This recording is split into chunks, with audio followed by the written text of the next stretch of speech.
today. Without you here, it wouldn't be so special, so thank you. And especially to Lewis and Christian, you've travelled from God knows where to be here, so thank you. I'm going to start with my first toast of the day to absent friends. There were some people who were unable to make today, and some people that couldn't be here. And there's most notably one person who's having his bath right now. So please join me in toasting absent friends.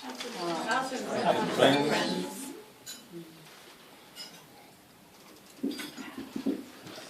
Now I wrote this hours ago, maybe 2 minutes. Hoping I could start by thanking John for his kind words, and I think it's safe to say yes I can. In honest, I think I've landed on my feet with these two. For those who don't know, John. Go on. I'm alright. He's an estate agent banker with a healthy obsession for golf, beer and football. And Leslie, she's the ultimate host, the perfect shopping partner for Fee, which is quite handy when we want to play golf. So you always hear stories of going to the dreaded in-laws, but for me, it's a round of golf, a couple of beers and a culinary masterpiece when we eventually get home. And I'd honestly like to say the last 4.5 years have been amazing, and I really want to say thank you, not just for letting me marry your daughter, but for welcoming me into your family. But today I have the pleasure to say welcome to mine, and also good luck. Thank you. The boots are over there. Mum and Dad, I don't think I've ever said this to you, but it's a massive thank you from me, not just for the last 13 months of support, for making today happen, but for the last 28 years and counting. And I could honestly say, without you, I'd probably be stuck getting the washing machine on, so cheers. Fee and I would obviously like to take this opportunity to thank everyone who's contributed to us today. With Liz, thank you for nice cushion, even though you didn't have it, you know it was there. And your artistic support, even though maybe you've done it, maybe you haven't. And Phil, thank you for putting up with Liz while she did it. I can imagine it wasn't very nice. Thank you would have been Ben and Jamie, thank you for being ushers. I've got a massive thank you to Matt and Dom. Matt for the woods and Dom for all your help on the invites. There was a time when I seriously thought I was going to lose 2 friends, but he met Fee's expectations, so... And also my Geordie Lemons. Had a top weekend, cheers guys. But I would like to question what was rafting in November. Whose stupid idea was that?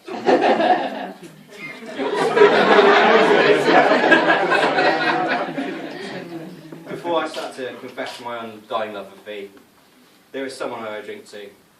And for the people that don't know me, yes, he is right that my charm, wit and conversational skills didn't win her over to start off with. I needed a gentle persuasion, and it came in the form of Ashley Walters, so thank you very much for putting a word in for me. Fee and I have bought you a drink, which we're going to share, obviously. Come on.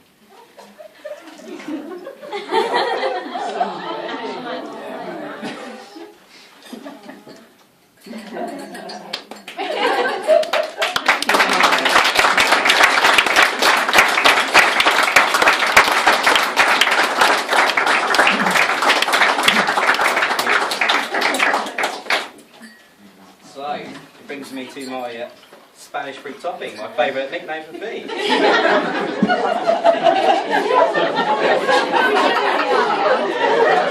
But I might rename it to Wifey. 13 months ago I took Fee to the Lake District with one clear mission. I don't know how it was.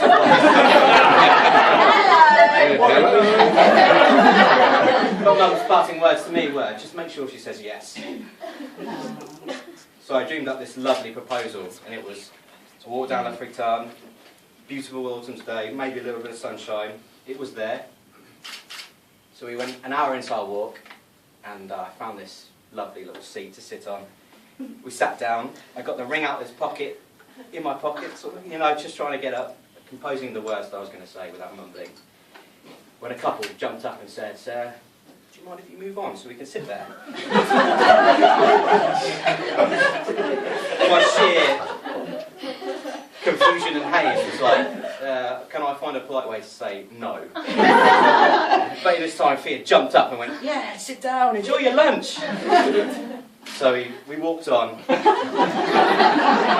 managed to find a seat to sit down, and I checked every avenue before dropping to one knee.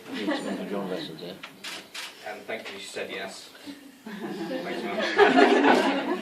But I just want you to know, in front of all these people today, that how happy I am and how lucky I feel to marry such a beautiful, kind and thoughtful person, and I truly love you. And it makes it ever so special that Noah's been telling me for months that Dada's going to marry Mama, so it's happened. So come on to Laura, Jess and Stacey, the bridesmaids. Or as Phil likes to call you, free labour.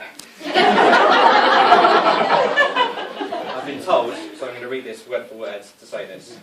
Thea's asked me to say a massive thank you for organising her hen weekends. It was everything she hoped for. You sound like my voice. It was really appreciated the effort that you put into making it so special, though she was slightly disappointed there was no stretch cover involved. We'd both like to say thank you. The amount of hours you've put in leading up to today, all those evenings spent tearing pages out of books and folding and gluing really paid off. And I hope you will agree. So, ladies and gentlemen, please join me in raising your glasses to the bridesmaids.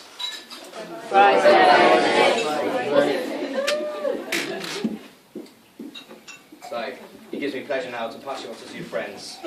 You rarely tell the truth, but you love to dream up wild stories. The new Anne and Dec, Chris and And graceful bird is uncanny. I don't think it's got anything to do with the fact that you both have a duck-billed pout and it's like you've both been sucking on something for far too long. Who are you calling out? Shall I run now? Tom's likeness to his sister, it doesn't end there. This is husband Phil. Got quite confused on the stag do. Following a humiliating sequence of events that saw Phil escorted from the nightclub for flattering a male waiter. Fair? Yeah? Absolutely true. He took a shine to Tom, who was racily dressed as a curvaceous and quite sumptuous Holly Willoughby. He started to think Tom was actually Liz. Tom seemed to quite enjoy his new body enhancements. And whilst playing with your blonde hair, I can't think for a second why Phil was now transfixed on your luscious lipstick red lips. You look beautiful. Thinking about it a little bit harder though, Tom's nickname isn't because he's cute, fluffy, or can be found on your local Chinese menu, even though some people have complained about the small portions.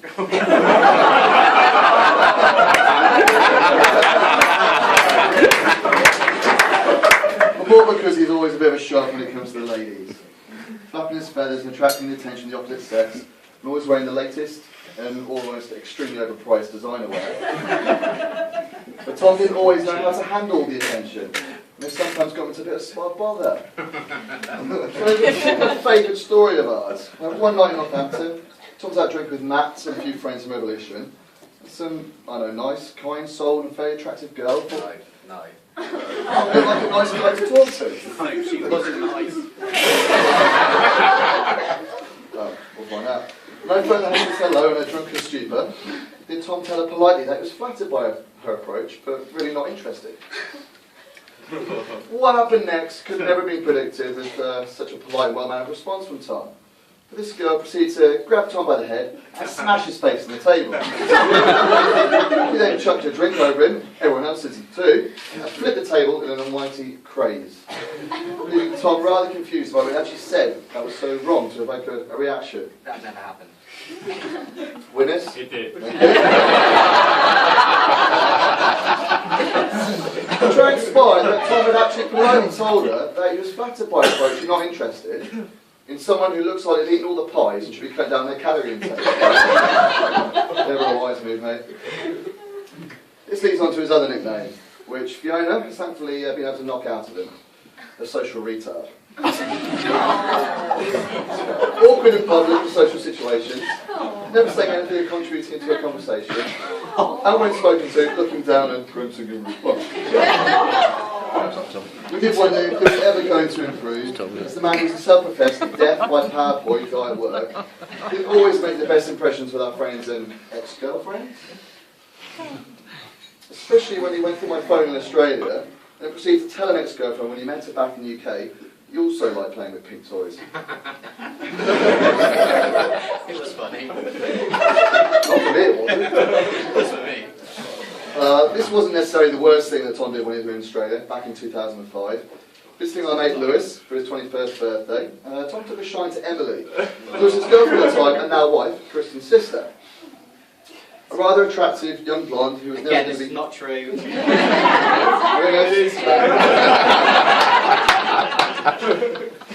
A young attractive blonde girl who's never been short of male attention.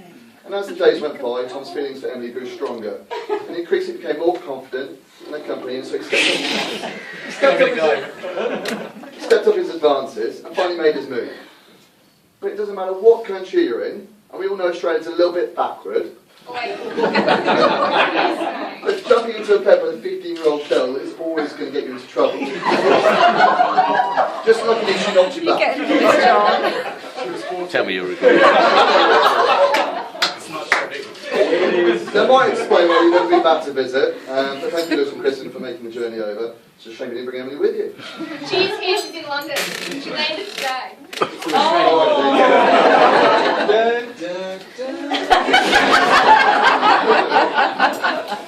As Chris has already alluded to, Tom absolutely loves the Chicks books. As a complete DVD library of rom-coms and films, that shouldn't be owned by any self-respecting man. One of his favourites, and voted in the top 10 chiplet films by Heat magazine, is Sex and the City, the movie, closely followed by Mean Girls. Tom used to be, and I wouldn't be surprised if he still is, an average subscriber of Heat magazine. He could always be found reading in the common room at sixth form. Why a heterosexual man reads a girls' magazine so openly in front of his mates? A clever man. He conveniently let girls share his copy of Heat magazine. Exactly. Only to invite them back to his house to catch him on last week's bumper issue. And how did he take them back to his house? But only in a string of unfortunate vehicle purchases. It was first the D machine. A D-Reg Black 105, which once felt like it was going to topple over on the motorway on a journey down to an Incubus concert, as 5 17-year-old lads thought it'd be a good idea to sway side to side, only with a few rust bolts holding it together. The Renault Clio followed, which Tom impressively kitted out with a subwoofer and a speaker system, which I think was faulty, as it constantly had Gerald and Leah stuck on every beat, blasting out as we cruised around the streets of Northampton. I think it was pretty cool. But our favourite choice of Tom's vehicles was the white Ford Fiesta. The lower suspension, the sports exhaust, the alloy wheels, it was a smart ride. That's my first baby. Only to be spoiled with a massive sunstrip sticker in the window which read Uncle Festa. This was the car that Tom used as a getaway vehicle following one of our many drinking sessions as we were growing up.